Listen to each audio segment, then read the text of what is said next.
Welcome, everybody, to School Psych Podcast. Really excited tonight for a great conversation with a guest who's just very knowledgeable in a lot of different areas, and I think it's going to be a good conversation.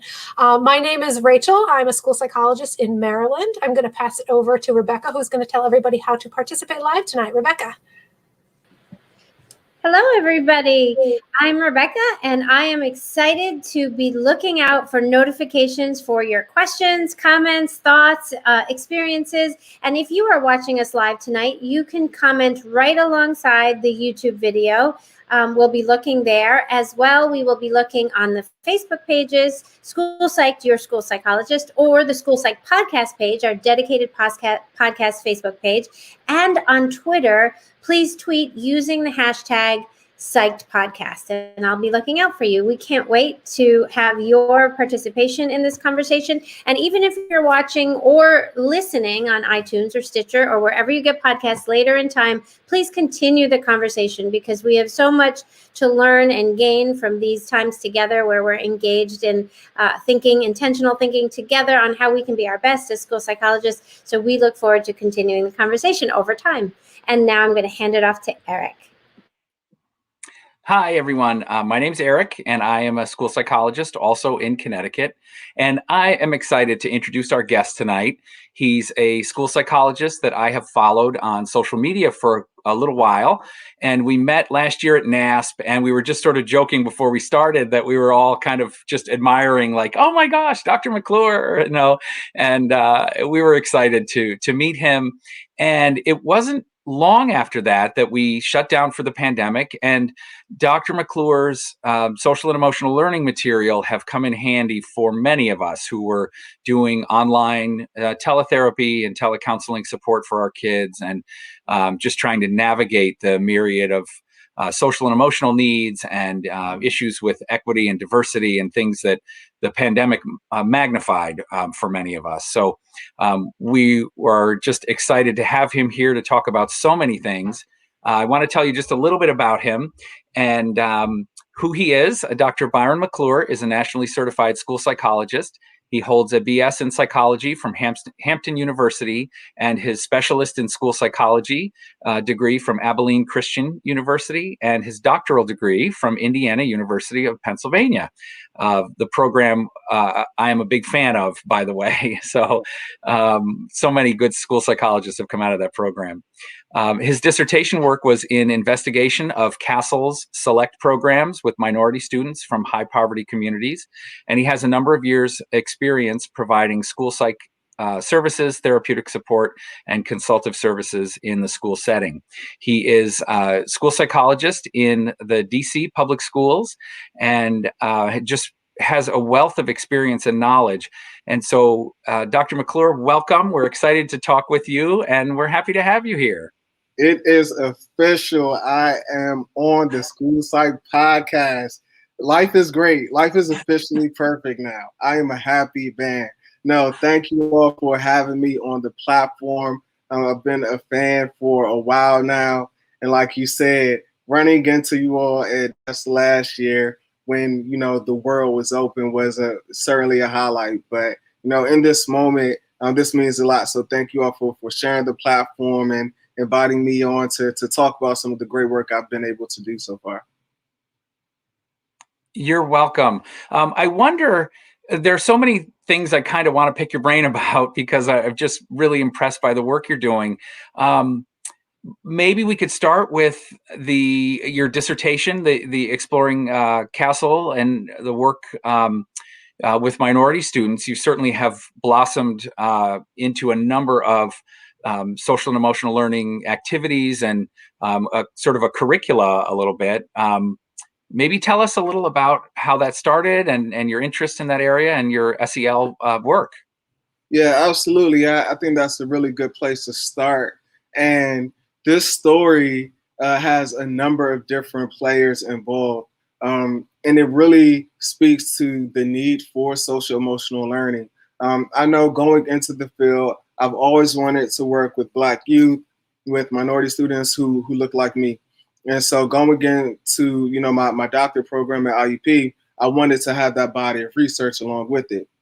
And so my original dissertation was actually going to look and investigated an actual SEL program.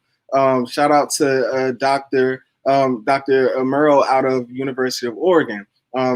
He passed away, but that body of work was actually going to be an investigation of the Strong Kids curriculum at the middle and high school level. And so I actually, and elementary as well. And so with that, I actually had a school that I was going to run the study at.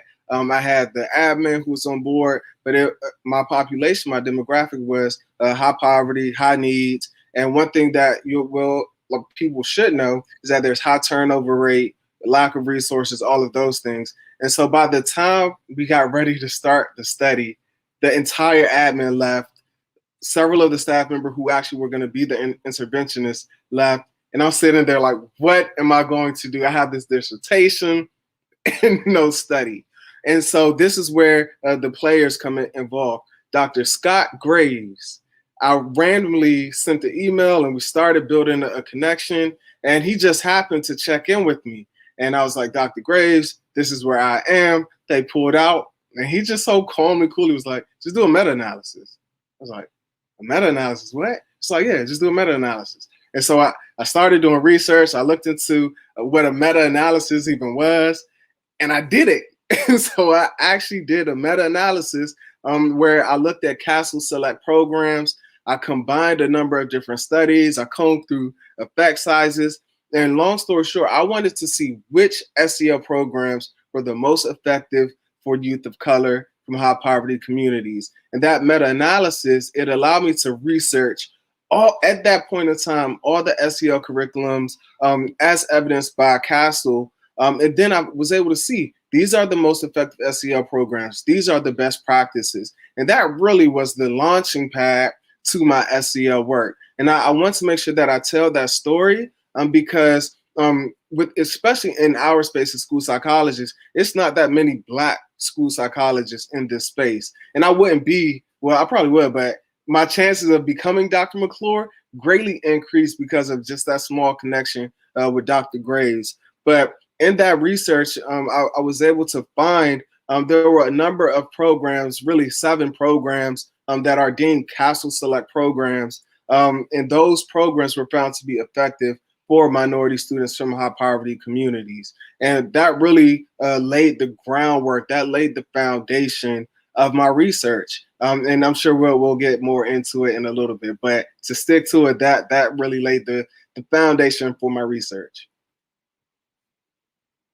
That must have been such an intense time with turnover and admin. I mean, I know even in small things in school buildings, small initiatives, let alone a big research project, that can be difficult. One main person leaves and trying to reestablish that. So that I just feel for your former self as you were going through that, but what a wonderful outcome.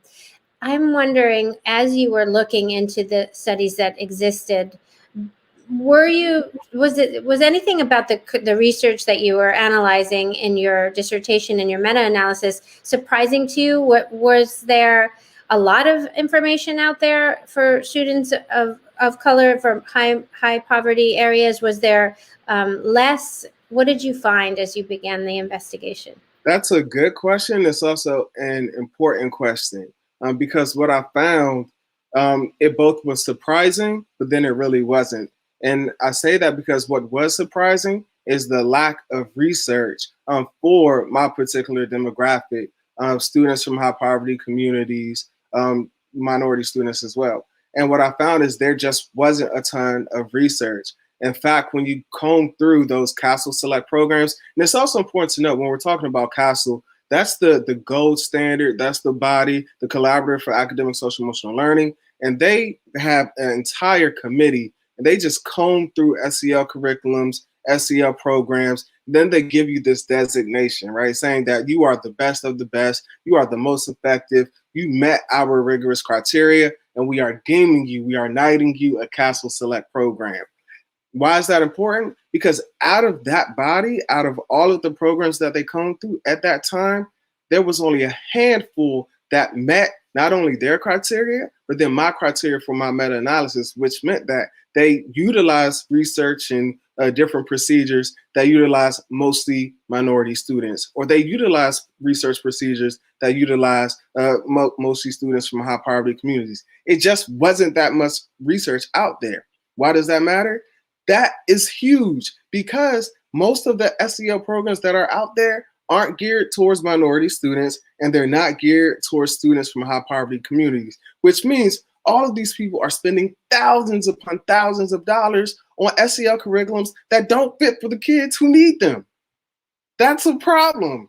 And my research, what was surprising, it found it, and it's glaring. And 180 pages is screaming, look, there's this body of research that needs more research. There's an entire body of evidence out here that says Black students, Latino students from high poverty communities need these supports. We need them, but there isn't that much resource and curriculums out there to meet our needs. And I think that's one reason why that dissertation was so important, and why it kind of spared some of the later work that I got involved in. But that was something that was really surprising from my body of research.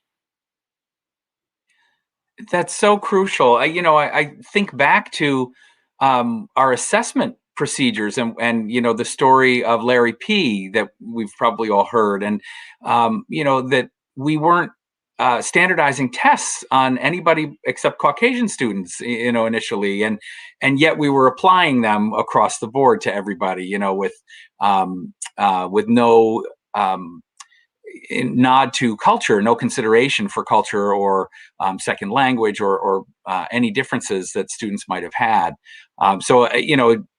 It just makes so much sense, that the same with curriculum and social and emotional learning as well. That's huge. Absolutely. And I also want to add that that's why research is important, and being able to understand where the gaps of research, where they lay, so that we can then actually move not just from research, but into applying it into our practice. I think both of those things are very important, and why my dissertation, it looked like it wasn't going to work out, but making that pivot to that meta-analysis was so crucial, because now, especially as SEL is emerging, we can say, hey, these curriculums work, these curriculums don't work, and these curriculums are the most effective at improving very specific outcomes that include things such as academic achievement, pro-social behavior, reducing things such as conduct problems, and then emotional distress. One other thing from my study that I found, listen, y'all have me really geeking out on my dissertation. I get excited when I get to talk about this work. But one thing that I did find that needs even more research is, how do these SEL curriculums reduce emotional distress as an outcome? That's something, so if anybody's listening who needs to get further some research, there's a free one for you all. That's fantastic. I have one other thought as you're talking.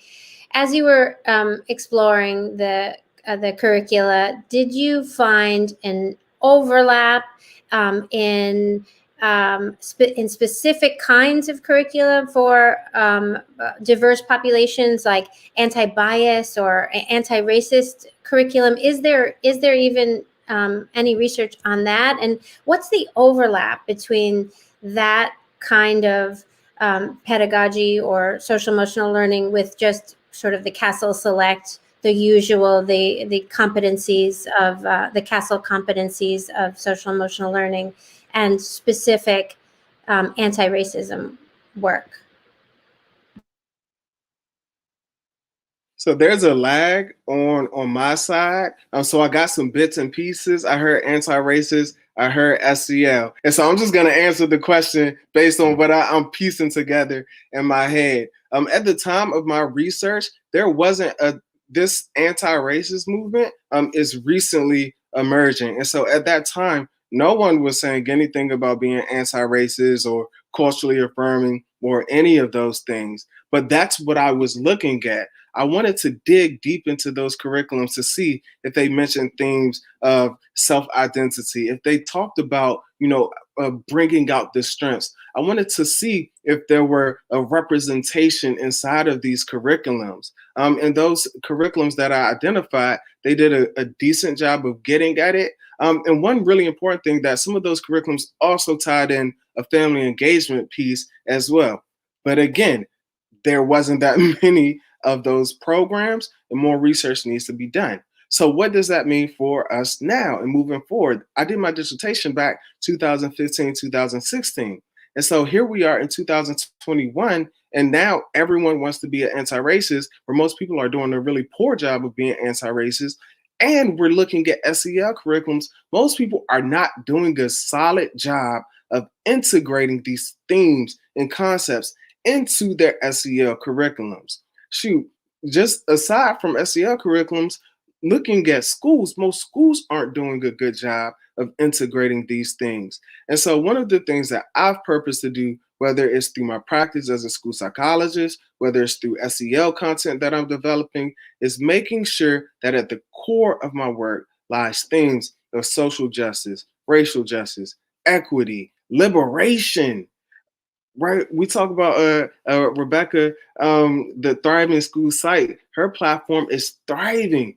Like, y'all, we have to move into this space to where we are moving from this deficit-based mentality into a culture of thriving. Like, that is culturally affirming SEL at its finest, where we are saying you have strengths. We can celebrate your identity. We can actually call out these systems of oppression and then move that into this space of just liberation, of excitement, of joy, of being in school. And that's what I'm here and I'm trying to purpose for us. So I get excited when I talk. So y'all let me know it's 8 o'clock at night. I don't know if people sleep, but I just get excited when I love it. And honestly, like, this maybe will lead into some of the stuff that I was kind of fed by your talk last year at NASP. What you sort of called it, how to be a disruptor, I think, right? And disrupting systems, but then also designing systems. And so I just was fascinated by the information you shared, and maybe I would just let you tell a little about that. We all, the catchphrases, right? We talk about disrupt the school to prison pipeline. We use these catchphrases in education, but I'm not sure we practically do it, right? Or do it effectively, right? The system is sort of made to do certain things, and we may not really effectively know how to disrupt it, at least one person at a time or one school psych at a time. So tell us about your talk last year. It was just really fascinating to me, and I think really insightful. Yeah, thank you. And the concept of that talk, Are You a Disruptor, is moving us from a place of complacency. It's moving us from a place of being part of a system that has continued to perpetuate harm and oppress marginalized groups of people. And so it really was a call of action of sorts, meaning that we are either going to continue on this path of devastation, or we are going to completely abruptly stop it, disrupt it. And it can't be this gradual, or where we are admiring the problem, or we're coming up with excuse after excuse of why we need to maintain and stay in this place. No, disrupt. And I like that word disrupt because it means to completely shift, to completely change a system, to completely change a way that people have historically done things.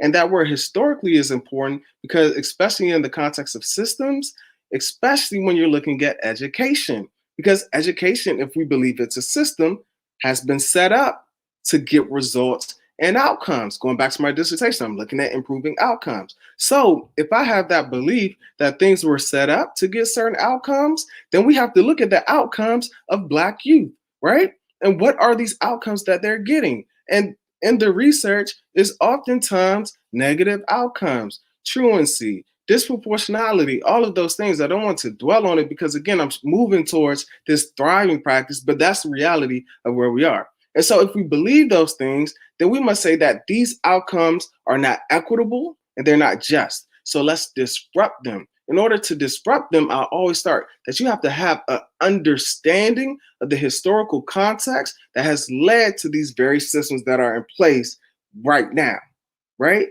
And what policies led to where we are. You have to look at things such as slavery. Can't deny that. You have to move from slavery up to Jim Crow policies, right? People think this stuff happened thousands and thousands and thousands of years ago. Y'all, my grandfather, my dad's dad was a sharecropper in Arkansas. My dad was the first one in his family to go to college. We're not talking about things that happened thousands and thousands of years ago. We are talking about things that we can still look and feel and touch and see the impact of.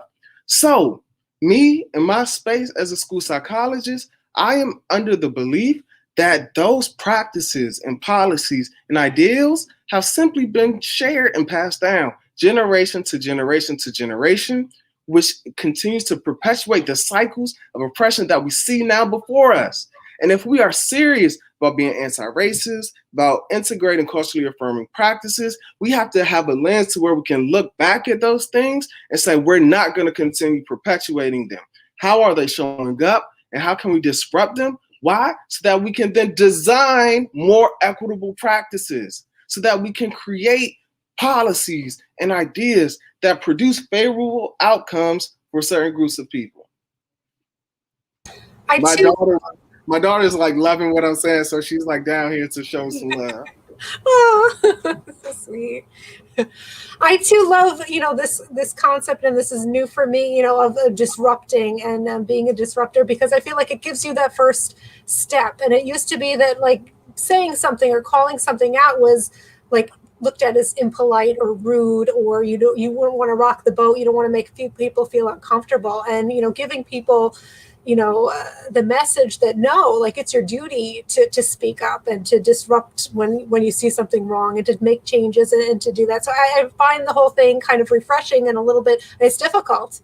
And I'm learning, but I feel like it's a good first step that, disrupt, say something, speak, have a conversation. Yeah, and I'm happy that you brought that up, because when people think disruptor, they think it has to be on this grand scale of I'm protesting in City Hall and I'm chaining myself to the school board, and I'm not leaving until we get our demands met. Yes, you can do that.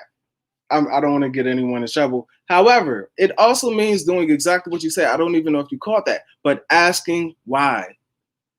Right? Being in a meeting, we're school psychologists. We attend SST, MTSS, PBIS, IEP, all these different meetings where all these policies are having direct impacts on kids. And in those meetings where we see policies and practices are continuing to perpetuate cycles of harm, at what point do we just ask why? Why are we doing this? How is this helping our children? How are these policies and practices continuing to perpetuate cycles of harm that are disproportionately impacting certain groups of people? And it can simply come from a question of asking why. The other piece that I always talk about when I'm giving my presentation on being a disruptor, disrupt where you are and what you are comfortable with. It doesn't, look, my whole space is SEL, school to prison pipeline, things of that sort. I know not to hop in the lane of that SLD conversation. That's not my lane, right? I can talk about it, I can address it, but my lane is making sure that these Black boys get the services that they need so that they can live a life where they are thriving. And I'm going to disrupt in that lane all day long. So what that goes to is identifying your strengths, what you're good at, what you're strong, what you are bringing to the field and the table as a school psychologist, understanding your unique skill sets, and then using that skill set to be a disruptor and bring about change. I love it. A conversation that's happening in my area among a consortium of schools. They've started calling it Diesel, and it's school psychologists, school counselors, DEI practitioners, and other educators interested in SEL. And so the Diesel, that stands for diversity, inclusion, equity, social emotional learning. And it is like the beginnings of thinking about how do we do social emotional learning. I mean, I might say even that is a little bit disruptive of the systems, the things that we have been doing that haven't made a big impact on our DEI goals. And so I love what you're saying. I find it so inspirational, and I feel as though there's a long way to go. But if we did each harness our little corners of the world and ask why in our areas, I feel as though we can take those steps and go really far. What would you say would be an example for school psychologists of a small step they can take if they're interested in entering the SEL space? Yeah, I think there's a number of different steps that educators, psychologists can take to enter into the SEL space. I think that traditionally our field, at least when I came in, we were focused on PBIS, positive behavior interventions and supports. And I think that for me, there was a natural overlap between that PBIS. I was doing that at my elementary and the middle schools, and naturally integrating things such as SEL. And one of the examples that I give with that, and a lot of people don't necessarily consider this piece, but for me, it was looking at the data. And one thing that was important for me is, where are trends showing up in that data, whether it's for PBIS or SEL? And that's a area where people aren't even really having the conversation with SEL and data, but that's a whole nother thing. But to answer your question, I saw that there were trends that were showing up with our discipline data, with our referrals to special education, with our suspensions and expulsions. And so as we were looking at how can we strengthen this system, this PBIS system, we had a major hole where there were certain groups of kids who were being disproportionately disciplined. And by analyzing that data, the office discipline referrals, we were able to disaggregate that data by race, by sex, by class, by grade. We looked at things such as, where were the referrals happening, what time of day, which teachers, what infractions. And by being able to disaggregate that data and really identify and track those trends, we were able to look at the practices of our teachers, of our support personnel, and then of our leadership. And then once we saw these policies, we're like, these are some ridiculous policies that are looking really close to zero tolerance, right? And then once we looked at the cause of these policies and how they were showing up, we were able to disrupt it and change those policies and those practices. And same thing with SEL. Who are the kids who are showing up as the quote unquote conduct problems, or kids who are in need of this? And are they getting the supports and services that they need? And how are you monitoring that data to see growth?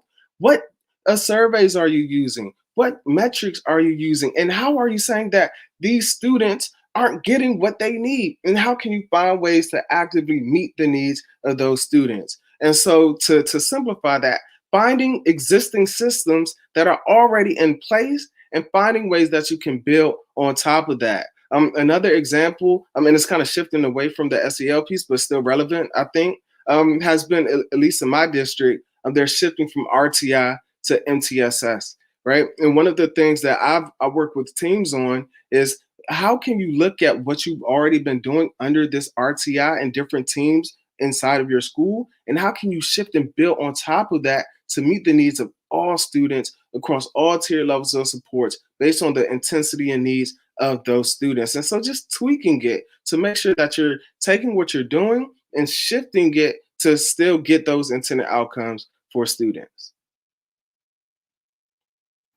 That's so practical. I think we fall into our practices sometimes and into these systems, right? And we just sort of go with the flow. And we have this mantra, and I don't know where we got it from, but it's what gets measured gets managed. And we've repeated it a lot on the podcast, and maybe got it from one of our guests. And just looking at that data and looking at what needs to change in the system, because we're looking for the positive outcomes. I mean, it's so practical, but it's easy, I think, to get stuck, in our day-to-day practices and not think beyond that. So this is such a good reminder, and just, I could listen to you talk all day about this stuff, because I think you make it so practical and make it sound so tangible, And I think that's what we need.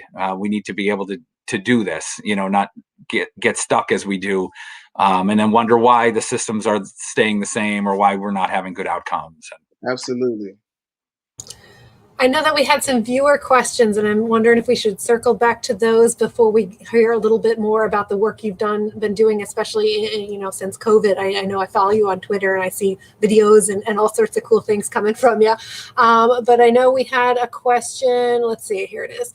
Did you come across any implications for LGBTQ youth in the context of social emotional learning? Yeah, that's an excellent question. So the one component that I saw, again, similar to my chosen demographic, there isn't a ton of research that's readily available. And that's a limitation, but also an area of future implications that need more research. So if you're interested in doing research, let's team up and let's make sure that we're getting the research for our LGBTQ students. The second thing that I did happen to come across is, especially with our LGBTQ students, our trans students, as well as our students who are in the foster care system as well. And we see that students who are in the foster care system oftentimes might be trans or LGBTQ, and that their needs aren't actively being met inside of the school. And of course, when you break it down and connect those students with specific outcomes, there just isn't a ton of research and data that's readily available. And I think that is an area to where we need much more research. I think what that means is, again, implication. We need more research in that area. But then that also means that we must be very thoughtful and considerate into how our LGBTQ students are represented in the literature, how our LGBTQ students are represented in these conversations when we're discussing SEL. I think it's important when we're talking about systems of power, we have to understand that in that context, it's mostly cis white men who are creating these SEL curriculums. And then the people who are delivering those curriculums are mostly white females. And the people who are receiving those curriculums are Black and Hispanic youth and those students from disadvantaged communities. So what does that mean? The people who are creating these curriculums don't look like the students who are receiving those curriculums, whether it's Black, Hispanic, LGBTQ, or what. So my whole premise, and especially with the redesign work that I'm doing, is this idea of designing with and together instead of designing and picking things out that are going to fail 99% of the time. And what I see in this space is that people are just picking out SEL curriculum because they think it sounds good. They're just picking out SEL curriculums and it's a cultural misfit. And so I always preach that whenever you're selecting a SEL curriculum or practices or procedures, that it must be culturally relevant and it must fit to your chosen demographic. I think those things are super important. But Vanessa, let's definitely link up and we can definitely explore doing some more research in that area. Awesome. And then we had another question too. Why do you think there's still a lack of people of color, specifically African-American males in school psychology as school psychologists? Yeah. Hey, Nick, thank you for that question. Thanks for joining. I know we follow each other on social media. Yeah, man, that's a very important question, and one I know that several people in our field are actively trying to address. I can speak for myself. I think I am part of that statistic. And one of the things that we see is there's just a major lack of awareness of the field. I found out about school psychology on accident. I was in graduate school out in, I'm serious, in West Texas, and I was in the clinical psychology program. Like I wasn't supposed to be a school psychologist. I actually fell into it on accident. And I was taking a class and we had to figure out our chosen demographic, the income that we would make, all the basic demographic stuff. And I found out that the demographic that I wanted to work with at that point in time didn't actively seek out counseling, or they rarely sought it out. And so it would be harder for me to work with the demographic. And so I literally walked outside of the class and I was like this. I was wrapping my brain. I was looking super stressed. And this lady, the program director, came out. She was like, "Excuse me, sir, are you okay?" I was like, I'm just thinking. I was having I guess like a moment, and I just started talking to this lady. I had no idea who she was. But long story short, come to find out, she was the school psychology program director, Dr. Jennifer Shoemaker. And based on that conversation, she educated me on school psychology. And I'll never forget, she said, oh, well, it's kids everywhere and it's schools everywhere. And the kids that you want to work with, or the people who you want to work with, are in schools. And you want to work with them when they're adults. Doesn't it make sense if you work with them when they're younger and be preventative instead of reactive? I was like, oh, yeah. So what do? And she's like, become a school psychologist. And me and one of my good colleagues at that time, Bob, we switched from clinical psychology to school psychology. But it started with education and the awareness. And I think our field, we're doing a better job of it, but there must be that level of education and awareness. Before I went to ACU, I went to HBCU, I went to Hampton University. And I can tell you, I've never heard of school psychology before. And why is that important? Because there are HBCUs all across the country, which are predominantly Black schools. And it should be pushes to push into these historically Black colleges and go where the people are and spread that education and awareness. What if there was a program that did that? What if there was some sort of exposure project or something that did that?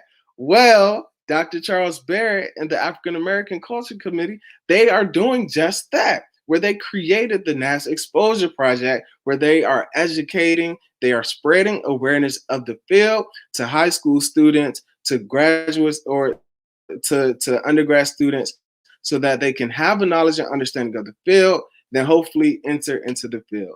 So Nick, excellent question. And again, it's going to take a lot of work to continue getting the word out. And I think, I can't be sure of this, but now we have a new president-elect who is a Black woman, and I'm excited to see what that's going to do for the field as well. Shout out to Dr. Celeste Malone. So cool. I love that story, and score for school psychology to kind of poach you over to our side here. I like it. Very cool. Yeah, I don't know. I think, Eric, you were unmuting before I go to another question. I want to let you jump in. No, I was going to talk about the next question too, but I'll just give a shout out to Dr. Malone, who we've had on, and we just so appreciate her, and we're so excited to see the work that she'll do. And what a great point about the NASP Exposure Project and Dr. Barrett and so many wonderful scholars that we've had on. We're excited to share in the work they're doing and promote them as well. So glad that you brought that up. But yeah, Nick had another good question. Let's see. He's curious about the Black Lives Matter at School organization. And can you talk more about that? Yeah, absolutely. And before I answer that question, there was one more piece that I did want to add to that previous question about increasing the amount of African Americans into the field. I also want to bring up this piece of mentoring, and I think that's a very underutilized tool. And like I said, with Dr. Scott Graves, who supported me in my work, I would have never had the idea to even shift if I wouldn't have reached out and had that connection with them. I was going through my emails not too long ago, and I came across an email where I reached out to Dr. Proctor, who I see is on here as well, and just asking random questions. And she probably was like, who is this guy? But we built up a really good relationship. Like, these are people who I idolize coming into the field. I just referenced Charles NASP Exposure Project. I remember meeting him for the first time a few years back when I first attended NASP. Like, these are people who I've researched, who I've looked up to, who look like me. And so I think having that piece where we can mentor and pick the brains, and we are building up a coalition within this space. I've seen several groups where it's School Psych Sisters, I believe, Sassy for Social Justice. There's another Black school psychologist group on Facebook. And so we are building a sense of community amongst ourselves so that we can uplift each other, or we can share our trials and tribulations that we can only connect to and understand as fellow people going through this together. So I think that mentoring component is super, super important as well. And then to Nick's current question, he said that he's very curious to know more about Black Lives Matter at school, the organization that I referenced on social media. Yeah, so the Black Lives Matter at school, it's a branch that focuses on bringing resources and curriculum into the schools to celebrate Black lives. And it's for a week. It recently just happened February 1st through the 5th. And it happens every year. And they provide a ton of resources. They provide a ton of content on social media, on their website. I believe it's Black Lives Matter at School. You could just Google it. It'll come up. And so I've been able, in partnership with one of my colleagues, Ania Nicholas, we made sure that we did Black Lives Matter at School. And we did a number of different things where we brought in, of course, resources. There was education components. We had a Black Lives Matter pep rally where students came and they did poetry, they did the spoken word. We had a go-go band to come in because we're DC. What's DC without go-go? And we had a go-go band like teach students like our music. These are all things that we did that's affirming who we are, our identity, our practices, and even making sure that we see ourselves represented in the literature, in math, in ELA, in social studies and history, because so often all of these subjects are whitewashed and we're left out. And so Black Lives Matter at School is a way to amplify our voices and say that you matter. And that's what Black Lives Matter at School is. That's fantastic. I just Googled the resource, so that's in our chat. A couple other resources too, just since you mentioned that. My mom is a former English professor, and she actually just emailed me today to say, I'm trying to push in my community in Western Pennsylvania some more diverse curricula, and just trying to work with the town and the school board. And she asked for some resources, and the 1619 Project and Teaching Tolerance were a couple of the resources that I sent, but I'm going to send her Black Lives Matter at School. But those are really good resources for folks. And also check out on my website, I list not just Black Lives Matter at School, but I have a ton of resources linking SEL and racial equity on my website as well. And it's a number of different links, PDFs. I developed some SEL and racial equity cards. So I have a ton of resources readily available on my website because this work is near and dear. And I want to make sure that people have the resources and tools so that they can actually take action inside of their school. Byron, what is your website, just for our audience? Yes, my website is www.lessonsforsel.com, and for FOR spelled out. Yeah. And so one thing, I know I just gave that resource. I actually ended up developing that resource as a result of actually wanting to make sure that there were resources and curriculums that reflected Black and Brown youth, that was culturally affirming, that was feasible for teachers to actually implement, and that actually worked towards actively increasing and improving outcomes. And so after my dissertation, I actually wanted to find ways that was feasible and affordable. And so I ended up creating this curriculum, 6-Minute SEL, which infuses concepts and themes around restorative practice, looking at a building community, repairing instances of harm, looking at restorative conversations and restorative circles through a prompt format, and using that as a vehicle to deliver that castle framework of those 5 core SEL skills: self-awareness, social awareness, all those different things, in a way that's fun, that's engaging, that builds community. And the end result of that was 150, yes, 100, I'll just be working overtime, y'all. 150 SEL lessons that you can use to integrate inside of any classroom during advisory periods, for small groups, or you can use them simply as restorative prompts. And that is also available on my website as well. But I wanted to create something that met the needs of students that I've always wanted to work with, Black and Brown youth. It's a wonderful resource. I have to say, my district actually found it separate from me and our school psych connection. And one of the folks who leads our SEL administrative programming shared it with me. He said, I found this great resource, 6-minute lessons for SEL. You got to check this guy out. And I was like, he's a school psychologist. So people are finding it outside of just the field of school psychology, educators in general. And it's fantastic stuff. Yeah, it's really been a blessing, for the curriculum, for the most part, to be well received across the nation, internationally now. Yesterday, I just sent a shipment up to Canada.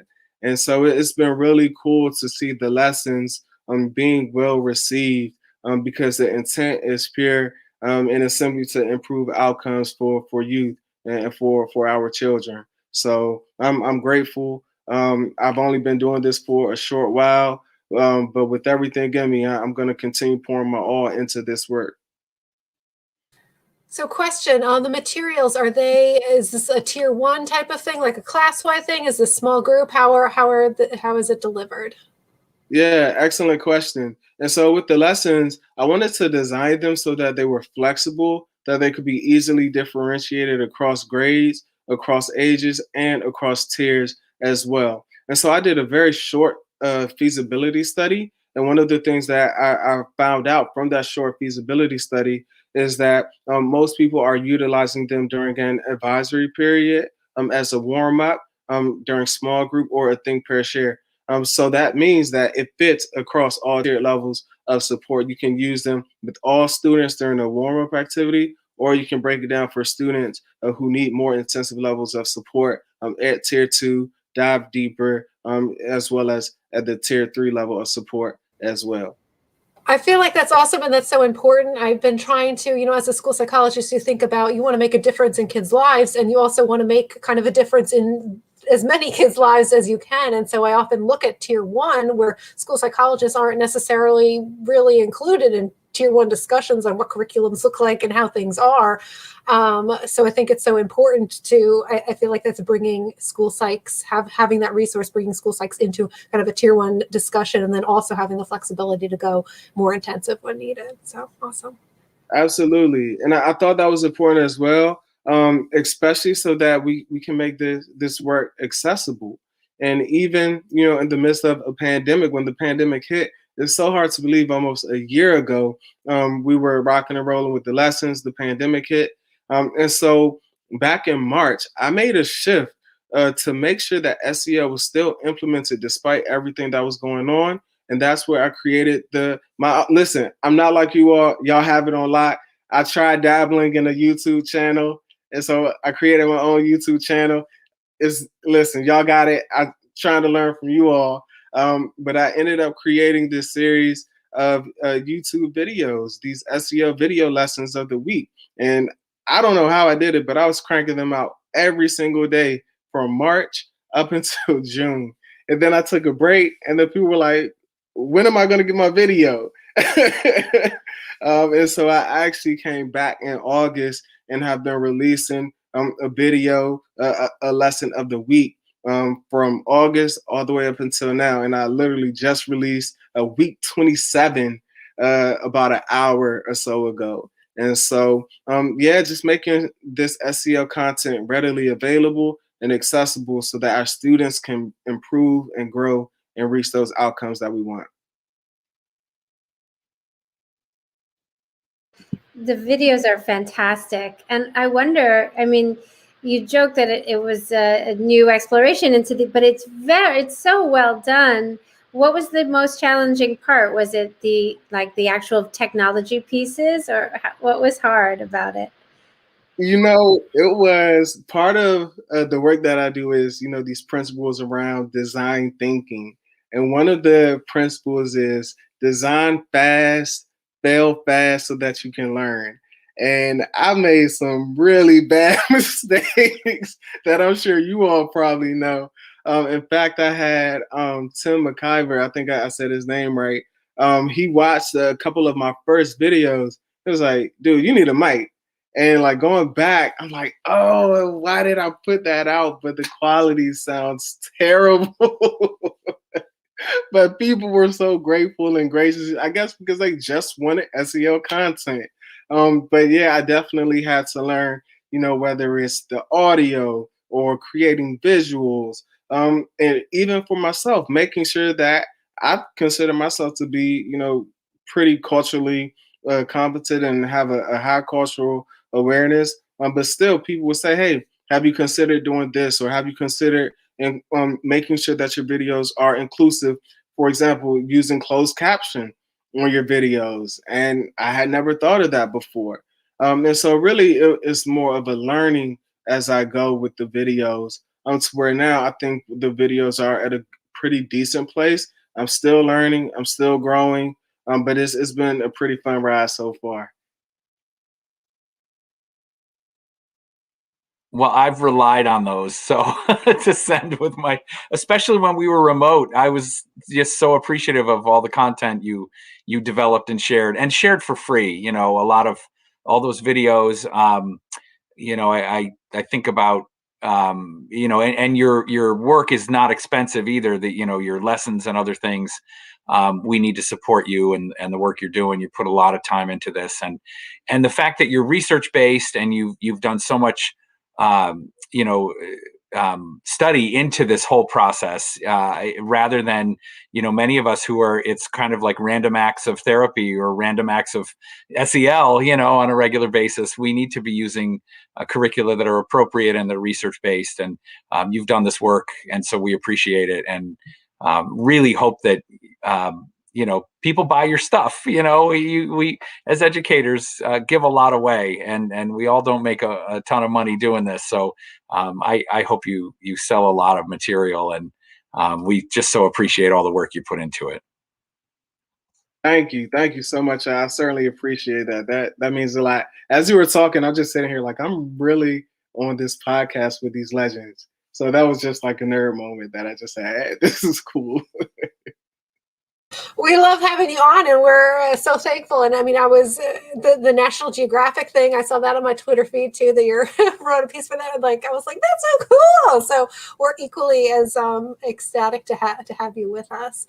I know we're going to be wrapping up soon, so kind of the last call for questions. And I see that we have one here about with all recent interest in culturally responsive work in schools. How do you see the role of school psychs facilitating this work, and any advice you can offer when resistance exists? Yeah, I think this is an important question. And school psychs, we have such a knowledge set that most people don't have. We have such this a wide range of skills and knowledge and resources. We are the experts. We are school psychologists, and people are looking at us to have the answers, right? How many times are we in IEP meetings and people look right at the school psychologist for the answer? Well, what do you think? That's because they respect our wisdom and our knowledge. And so to answer this question, I think we have to look at it from a systems level approach. And to me, I could be wrong, but to me, in my perspective, school psychologists are experts, or should be the experts, in systems level change and how to influence systems for all students, especially when we're looking at things such as PBIS or MTSS or implementation science or understanding social development, right? Because when we're talking SEL, we're talking social development. And so I think the role of school psychs in facilitating this work is having the understanding of how all of this works within a system that can be designed, that can then shift and create outcomes that we want to improve culture, to improve climate, to increase academic achievement, to increase pro-social behavior, to reduce all of those things I mentioned, the emotional distress and conduct problems, and to make sure that all students are thriving. And school psychs are positioned better than anybody. Principals, administrators, they have unique skill sets around leaderships and facilitating the building. Teachers have very specific skill sets when it comes to things such as teaching, but school psychologists are experts in all of those things. And we need to utilize and tap into our resources. I think we are, and we kind of talked about this before our call. I think that as school psychologists, we must be able to step outside of just the box that people are placing us in, because that is doing a disservice to the students who are relying on us to bring our gifts and our magic to this field, to bring about the systems level change, to bring in our gifts to say, I understand what's happening here. And if we just do this intervention, or if we can really get down and drill down and disaggregate the data, then we can really start making some changes, some difference, and actually see some significant growth there. Who better than school psychologists? And so I think when you ask that question, how can school psychs be the ones to facilitate this work? Who better? And I'll leave you with that. So, oh, and then for the other piece, when resistance comes up, listen, if you're not getting resistant in the work that you're doing, that means you're not doing anything at all. You're not, I mean, just being honest, you must not be, causing enough of a change to get people rattled. And that must mean people are comfortable with you being in your little space. No, you can't do that. As a school psychologist, you must get out of that little space, step outside of your office if you're in person, right? And say, this is what I'm able to do. This is what I'm capable of. Yes, you may not like it. Yes, it might not be comfortable. But as Charles Baird always says, it's always about the children. And we have to be willing to take a risk. Got to be willing to take a risk and step out there and do and advocate in what's in the best interest of our children, because they deserve it.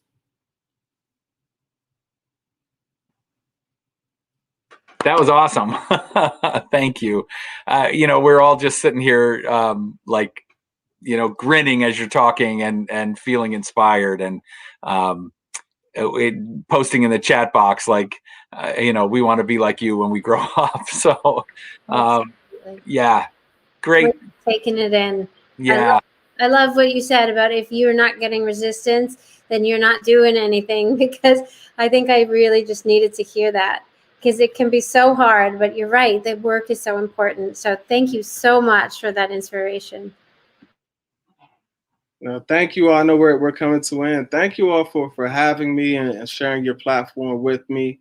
I'm, again, just grateful to be here and grateful for the opportunity to speak with you all and to engage in this work.